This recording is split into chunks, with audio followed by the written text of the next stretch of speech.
ہوگا آج سنیوں کے جلسوں کے عالم کیا ہو گئے. معذرت کے ساتھ کسی کو برا لگے مجھے کوئی پرواہ نہیں ہے, کسی کے باپ سے میں ڈرتا نہیں ہوں. آج ہمارے بڑے بزرگوں کی باتیں ختم ہو گئی, صرف پیر پرستی کے سوا کچھ نہیں ہو رہا ہمارے جلسوں میں. بس پیر پیر پیر. کون سے جھنڈے گاڑ لیا آپ کے پیر نے بھائی, 4 ڈھنگ کے مسلمان بھی نہیں بنائے ہیں. پیروں کی تعریفوں کے علاوہ جلسوں میں کچھ نہیں ہے ہمارے یہاں.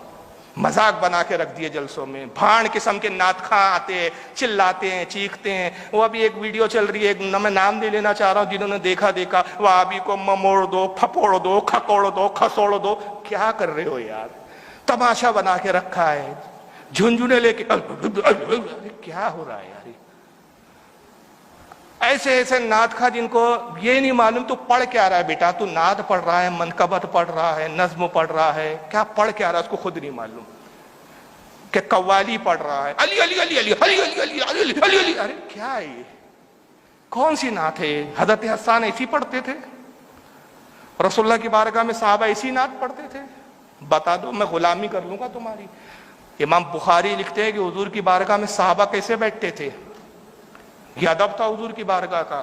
امام بخاری نے صحیح بخاری میں لکھا کہ حضور کی بارگاہ میں صحابہ ایسے بیٹھتے جیسے لکڑی کے خشک یعنی سوکھے ہوئے تنے کہ ان کے جسموں پہ پرندے بیٹھ جاتے ان کو خبر نہیں ہوتی تھی. اور جب آقا صلی اللہ علیہ وسلم نے حضرت اویس قرنی جو جلیل القدر تابعی تھے, حضور کی زیارت نہ کر سکے, 3 یا 2 بار آئے حضور سے ملنے کے لیے, لیکن ماں کی خدمت نے مجبور کیا کہ حضور کی زیارت کیے بغیر ان کو واپس اپنے ملک یمن جانا پڑا. حضور صلی اللہ علیہ وسلم نے اپنا جھبہ مبارک, اپنا امامہ شریف اور اپنی چادر شریف ان کو بطور تحفہ بھیجی. تحفہ لے جانے والی کون ذات تھی؟ حضرت ابوبکر, حضرت عمر فاروق تھے, حضرت علی تھے. انہوں نے سرکار کا جھبہ دیا. حضور نے کہا اویس کا مقام وہ ہے کہ اویس سے کہنا میری امت کے لیے دعا کرے. سرکار نے دعا کروائی اویس سے. حضرت اویس نے ایک سوال کیا تھا, حضرت اویس کا اپنا ایک کردار ہے, اس پر گھنٹوں بولنے کی ضرورت ہے. انہوں نے کہا کہ کاش میں رسول کو دیکھتا.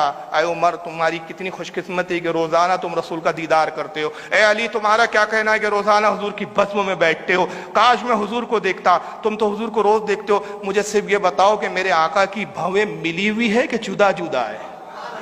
بھویں ملی ہوئی ہے کہ جدا جدا ہے؟ دونوں صحابی رونے لگے اور ایک دوسرے کا چہرہ دیکھنے لگے. کہا اویس ہمیں معاف کرو, خدا کی قسم ہم نہیں بتا سکتے کہ حضور کی بھویں ملی ہے یا جدا جدا, اس لیے کہ جب ہم حضور کی بارگاہ میں ہوتے ہماری ہمتیں نہیں ہوتی کہ حضور کے چہرے پر نگاہ اٹھا کے غور سے دیکھے. ہم تو ادب کے مارے جھکے ہوئے ہوتے, ایسے جھکے ہوئے ہوتے کہ گویا حضور کے سامنے ہم مردے حالت میں پڑے ہوئے ہو. ہمارے یہ ادب کا عالم ہے. ابو بکر حضرت عمر جو ہے حلیہ نہ بتا سکے ادب کی وجہ سے, علی نہ بتا سکے, اور تم کہتے ہو حضور بزم میں آتے ہیں, حضور بزم میں تشریف لاتے. اب خبیث تیرا عقیدہ ہے حضور بزم میں آتے اور تو بھاڑ پنے کر رہا ہے, وہاں نوٹنکی کر رہا ہے.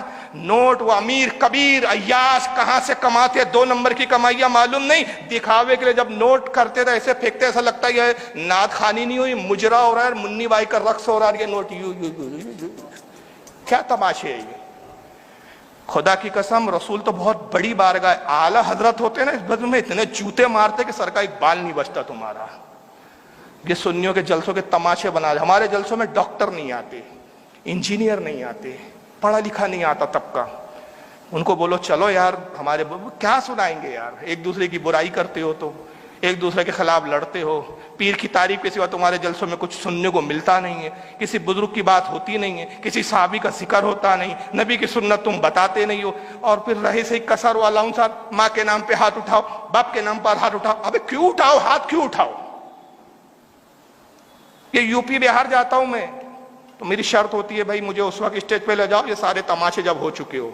میں اسٹیج پہ بیٹھوں گا نہیں, سیدھا جاؤں گا, تقریر کروں گا اور فوراً نکل جاؤں گا, کیونکہ یہ تماشے میں نہیں دیکھ سکتا. نہیں بولوں گا تو میرا ضمیر گوارا نہیں کرتا, بولوں گا تو تمہیں برا لگے گا.